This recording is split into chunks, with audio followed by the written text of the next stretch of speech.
आप लोग ज़्यादातर जो इस टाइम देखा जा रहा है वो ये देखा जा रहा है कि जो पति पत्नी होते हैं उनकी शादी होती है और शादी के कुछ दिनों के बाद ही जो पत्नी होती है वो अपने ससुराल को छोड़ करके, यानी कि ससुराल वालों को छोड़ के, पति व सास ससुर जो भी घर में हैं उनको छोड़ के वो अपने मायके चली जाती है और अपने पति के पास नहीं आती है, यानी अपने ससुराल नहीं आती है, अपने पति के पास आकर के नहीं रहती है। ऐसे ही समय बीतता जाता है, पति बुलाने जाता है फिर भी पत्नी नहीं आती है। तो जब कई प्रयास कर लेता है, कई प्रयासों के बावजूद भी पत्नी वापस नहीं आती है, तो पति बहुत ज़्यादा परेशान रहता है। फिर वो यही सोचता है कि अब पत्नी से तलाक ही ले लिया जाए। तो आपको शादी के कितने दिनों के बाद आप तलाक ले सकते हैं, कैसे तलाक ले सकते हैं, आज हम इसी विषय में आपसे विस्तारपूर्वक चर्चा करने वाले हैं। तो आपको क्या करना है कि अगर आप नए हैं, वीडियो को पहली बार देख रहे हैं, तो प्लीज़ चैनल को सब्सक्राइब जरूर कर दें, साथ में बेल आइकन जरूर दबा दें, जिससे कि आपको नोटिफिकेशन मिलता रहे और आपको जानकारी प्राप्त होती रहे। साथ में आपको एक बात और बता दे रहे हैं कि अगर आपको पूरी जानकारी चाहिए तो वीडियो को पूरा आपको देखना है, बिल्कुल भी स्किप नहीं करना है, तभी आपको अच्छे से जानकारी समझ में आएगी। नमस्कार दोस्तों, मैं एडवोकेट दिव्या, आपका मेरे इस यूट्यूब चैनल में स्वागत है।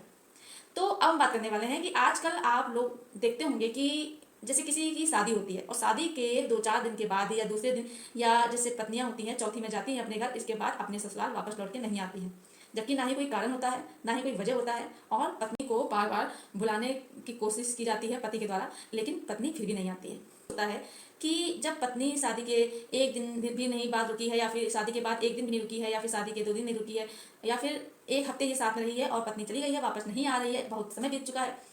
तो ऐसे में अब जो है इस रिश्ते को खत्म ही कर देना चाहिए, क्योंकि पत्नी आने की इच्छा नहीं कर रही है और हमने कई प्रयास किए हैं लेकिन फिर भी नहीं आ रही है। तो अब इससे अच्छा है डाइवोर्स ले लिया जाए, जिससे कि वो भी अपना रास्ता देख ले नया और हम भी अपना रास्ता नया देख सके। तो पहली बात तो आपको पता होना चाहिए कि डाइवोर्स जो होता है, तलाक 2 तरह से दिया जाता है। एक होता है म्यूचुअल कंसेंट डाइवोर्स और एक होता है कंटेस्टेड डाइवोर्स। म्यूचुअल कंसेंट जो डाइवोर्स होता है उसमें क्या होता है कि पति पत्नी दोनों राजी होते हैं, आपसी सहमति से डाइवोर्स लेते हैं, तो डाइवोर्स आसानी से मिल जाता है 1 दिन से लेकर के 7 दिन में, या फिर 6 महीने के अंदर ही डाइवोर्स आसानी से मिल जाता है, इसमें कोई भी दिक्कत नहीं आती है। लेकिन जो कंटेस्टेड डाइवोर्स होता है वो होता है एक तरफा तलाक, यानी कि एक पक्षी तलाक। इसमें इसका उल्टा होता है, इसमें ये होता है कि एक पक्ष डाइवोर्स लेना चाहता है और दूसरा लेने से मना करता है, तो इसमें दिक्कतें आती हैं।